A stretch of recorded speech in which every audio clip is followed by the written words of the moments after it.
안녕하세요. 오늘 저희가 좀 깊게 파고 들어볼 이야기는요. 바로 우리 몸속 가장 작은 단위에서 시작되는 거대한 미스터리, 소아암의 기원에 관한 이야기입니다. 네, 그중에서도 어린아이들에게 발생하는 신장암, 빌름스 종양이라는 게 있는데요. 맞아요. 그 보이지 않는 씨앗을 추적한 아주 중요한 과학 논문이 있는데 오늘은 그 논문의 다른 부분도 아니고 딱 서러운 부분만 아주 집요하게 파헤쳐 볼 겁니다. 연구의 모든 설계도와 야심이 담겨 있는 부분이죠. 자, 이걸 한번 풀어보죠.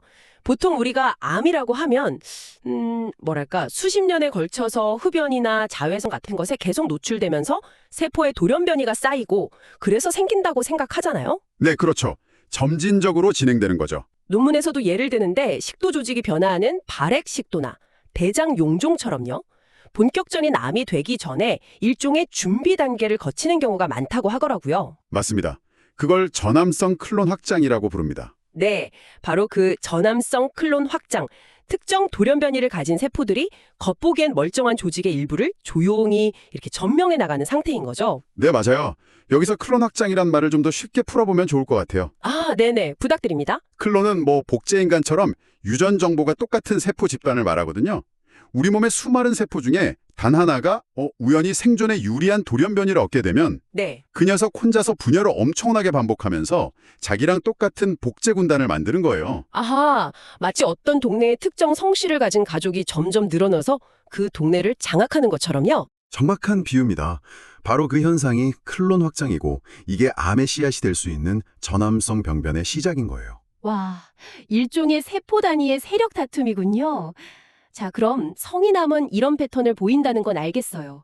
근데 여기서부터 정말 궁금해지는데요. 네. 태아 때 그 발달 과정이 꼬이면서 생긴다고 알려진 소아암은 어떨까요? 소아암도 성인암처럼 이런 전암성 클론 확장이라는 단계를 차근차근 밟는 걸까요? 아니면 정말 아무 예고 없이 갑자기 나타나는 걸까? 맞아요. 바로 이 질문이 오늘 우리가 파헤칠 논문의 심장부에 있는 가장 큰 미스터리입니다. 네, 이 거대한 질문을 풀기 위해서 연구팀이 아주 영리한 선택을 하죠. 이 질문에 답하기 위해 연구팀이 수사망을 좁힌 용의자가 바로 빌림스 종양, 다른 말로 하면 신화세포종이라는 특정 암이었어요. 맞습니다. 세상에 소아암 종류도 많을 텐데 왜 하필 이 종양을 딱 지목했을까요? 여기에는 아주 치밀한 전략이 숨어 있더라고요. 네, 정말 탁월한 선택이었어요. 이 질문에 답하기엔 빌림스 종양만 한 게 없는 거죠. 논문 서론에서도 그 이유를 아주 명확하게 제시하고 있어요. 어떤 것들인가요? 첫째는 대표성입니다. 빌림스 종양은 아이들에게 생기는 신장암 중에서 가장 흔해요. 아, 가장 대표적인 녀석부터 잡고 시작한다 이런 거군요. 그렇죠. 아주 희귀한 사례가 아니라 이 분야를 이해하려면 반드시 풀어야 할 핵심적인 문제라는 거죠. 그리고 둘째는 기원인데 이게 정말 중요합니다. 기원이요? 네, 빌림스 종양은 엄마 뱃속에서 아기 신장이 만들어지는 과정, 즉 태아 신장 형성 과정에 문제가 생겨서 발생하는 전형적인 배아성 종양으로 알려져 있거든요. 아, 암의 뿌리가 태아의 정상적인 발달 과정하고 아주 깊숙이 연결되어 있다는 거네요. 바로 그겁니다. 강력한 힌트죠. 잠깐만요. 그럼 암세포가 정상 태아세포랑 비슷하다는 게 어떻게 단서가 되는 거죠? 범인이랑 목격자랑 닮았다 뭐 이런 건데 오히려 수사를 더 헷갈리게 만드는 거 아닌가요? 바로 그 점이 이 연구의 핵심이에요. 이 종양 조직을 현미경으로 들여다보거나 유전자 활동 패턴을 분석해보면 놀랍게도 정상 태아의 신장이 발달하는 모습과 굉장히 흡사해요. 와, 정말요? 네, 이건 암세포가 정상 발달 과정을 기괴하게 흉내내고 있다는 뜻이거든요. 아, 그래서 정상 발달이 어느 지점에서 선을 넘어 비정상적인 암으로 바뀌는지를 연구하기에 이보다 더 좋은 모델이 없는 겁니다. 정상과 비정상의 경계선에 서 있는 존재니까요. 와, 그러니까 이건 암이라기보다 그냥 성장을 멈추지 않는 태아 조직 같다 뭐 이런 거네요. 그 경계가 흐릿해서 오히려 그 경계를 연구하기에 최적이라는 말씀이시군요. 정확합니다. 그리고 마지막으로 발생 패턴도 중요한 단서가 돼요. 발생 패턴이요? 네, 이 종양은 보통 한쪽 신장에 하나만 생기지만 가끔 양쪽 신장에 동시에 생기거나 한 신장에 여러 개가 생기기도 해요. 또 다른 발달 이상 질환과 함께 나타나는 경우도 많고요. 아, 이 모든 게 이건 그냥 세포 하나가 잘못된 문제가 아니야.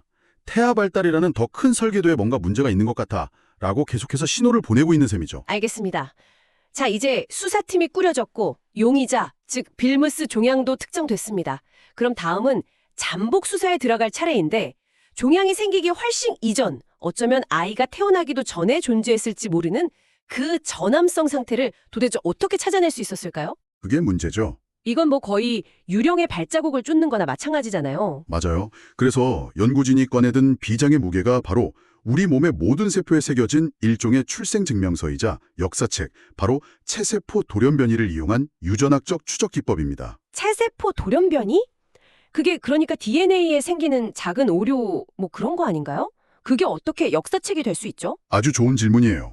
체세포 돌연변이는 복사기로 문서를 계속 복사할 때마다 조금씩 생기는 작은 점이나 희미한 줄 같은 거예요. 아하. 처음 몇 장은 원본이랑 똑같아 보이지만 수백만 번 복사하고 그 복사본을 또 복사하다 보면 원본과 꽤 달라지잖아요. 그렇죠, 그렇죠. 우리 세포도 수정란 하나에서 시작해서 분열을 거듭하며 37조개가 되는데 그때마다 이런 작은 복제 오류, 즉 돌연변이가 생겨요.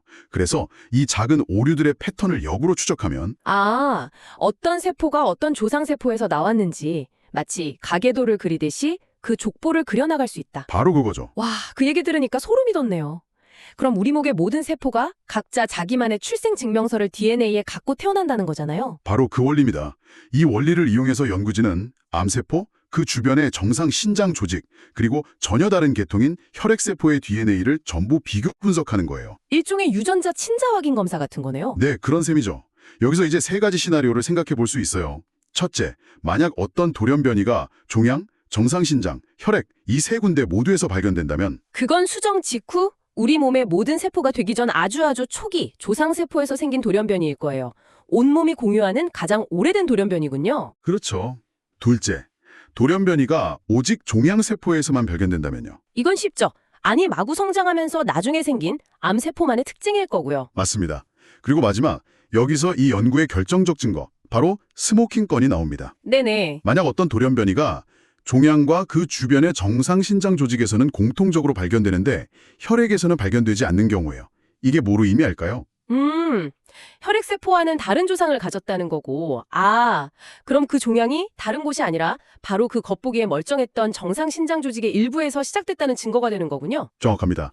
이게 바로 범인이 사건 발생 한참 전부터 피해자인 척하며 정상세포들 사이에 숨어 있었다는 걸 밝혀내는 아주 희미하지만 강력한 유전적 지문인 거예요. 눈에 보이지 않는 전구 병변의 존재를 증명하는 가장 확실한 증거다. 네, 바로 그거죠. 와, 이론적으로는 정말 완벽한데 이게 현실에서 정말 가능할까요? 우리 몸의 DNA가 그렇게 깔끔하게 기록을 남겨준다는 게 좀 비현실적으로 들리기도 하는데요. 물론이죠. 아이디어만큼이나 중요한 게 그걸 얼마나 탄탄한 데이터로 증명하느냐잖아요. 맞아요. 그래서 이 논문의 서론을 보면 연구 설계가 얼마나 치밀한지 알 수 있어요. 단순히 환자 한두 명을 본 게 아닙니다. 그럼요. 총 54명에게서 얻은 229개 샘플의 전체 유전체를 분석했어요. 이건 정말 어마어마한 규모의 데이터예요. 와, 229개나요? 근데 그렇게까지 많이 필요했던 거죠. 그게 바로 이 연구의 신뢰도를 높여주는 부분이에요. 여러 비교 그룹을 설정해서 결과를 다각도로 검증한 거죠. 핵심 그룹은 당연히 빌무스 종양 화나 23명이고요. 네, 그건 당연하죠. 그런데 자료를 보니까 화나의 부모님 DNA도 분석했더라고요. 그건 왜 필요한 거죠? 그게 아주 중요한데요.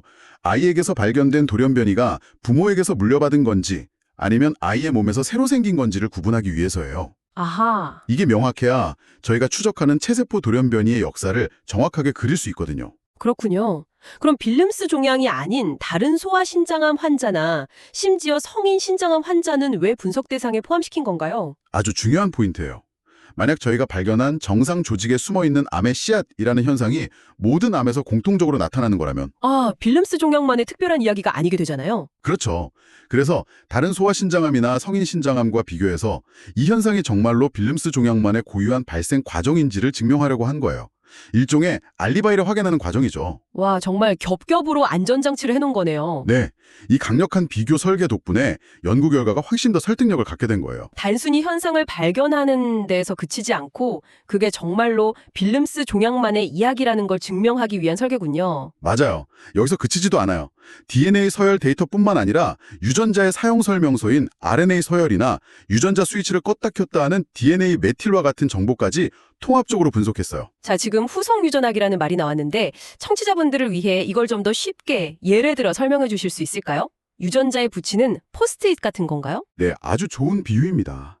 DNA 서열이라는 책의 내용은 바꾸지 않으면서 특정 페이지에 이 부분은 중요하니 자주 읽어 또는 이 부분은 지금은 읽지 마라고 포스트잇을 붙여놓는 것과 같아요. 아하, 이런 포스트잇 정보까지 분석해서 하나의 문제를 여러 각도에서 입체적으로 조명하겠다는 연구진의 집요함이 엿보이는 대목이죠. 자, 오늘 이 논문의 서론만 샅샅이 훑어봤는데 이것만으로도 한편의 잘 짜인 과학 수사극의 서막을 보는 것 같아요. 그렇죠. 소아암은 어디에서 오는가? 라는 근본적인 질문, 그 질문을 풀기 위한 완벽한 용의자 빌무스 종양, 그리고 그 비밀을 파헤칠 체세포 돌연변이라는 최첨단 수사 기법까지. 모든 무대가 완벽하게 준비된 셈이네요. 그렇습니다. 이 연구의 출발점을 한 문장으로 요약하면 이거예요. 수아암이 생기기 훨씬 전부터 겉으로는 완전히 정상인 조직 안에 이미 암의 씨앗이 되는 전암성 조직이 숨어 있을 수 있다. 정말 대담한 가설이네요. 네, 이 가설을 증명하기 위한 여정인 거죠. 제가 처음 이 논리의 흐름을 접했을 때 마치 잘 쓴 추리소설의 마지막 장을 읽는 것 같았어요. 흩어져 있던 모든 단서가 하나의 결론을 향해 달려가는 그 순간에 시열이 있었죠. 와, 오늘 저희가 살펴본 서론은 바로 그 거대한 미스터리와 과학자들이 손에 쥔 도구가 무엇인지를 완벽하게 보여주고 있습니다. 오늘 논의를 마치면서 마지막으로 생각해 볼 거리를 하나 던져드리고 싶어요. 네, 논문에서도 언급된 발해칙도 같은 성인의 전암성 병변은 우리가 내시경으로 직접 눈으로 보고 추적 관찰할 수 있잖아요. 네, 그렇죠. 가능하죠. 그런데 만약 소아암의 정구병변이 겉으로는 완전히 정상인 조직 속에 현미경으로도 구분할 수 없게 숨어 있다면 어떨까요? 우리는 건강하게 뛰어노는 아이의 몸속에 남몰래 자라고 있을지도 모르는 그 보이지 않는 씨앗을 어떻게 찾아낼 수 있을까요? 정말 어려운 문제네요. 그리고 만약 우리가 그거 찾아낼 기술을 갖게 된다면 그 사실은 우리에게 그리고 그 아이와 가족에게 과연 무엇을 의미하게 될까요? 이건 정말 우리 모두가 한 번쯤 깊이 생각해 볼 문제가 아닐까 싶네요.